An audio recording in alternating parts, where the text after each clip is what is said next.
Let's see how to slice an image in Canva. First, we need to upload or select the image you want to slice from your design. I kinda miss my dog.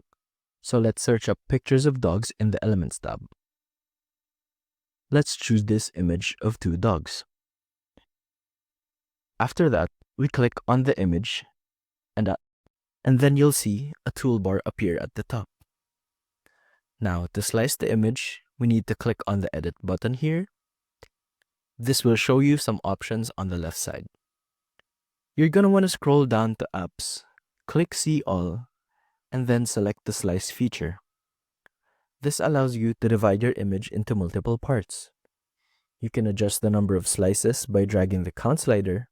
The higher the count, the more slices will appear.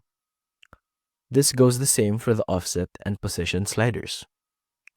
Once you've set the desired sections, click Apply, and the image will be sliced into those pieces. Also, it's also nice to note that during the adjustment of the offset, position sliders, and the count, the image will show you a preview of the given edit. After clicking Apply, this will finalize the edit. And that's it. That's how you slice an image in Canva. See you soon.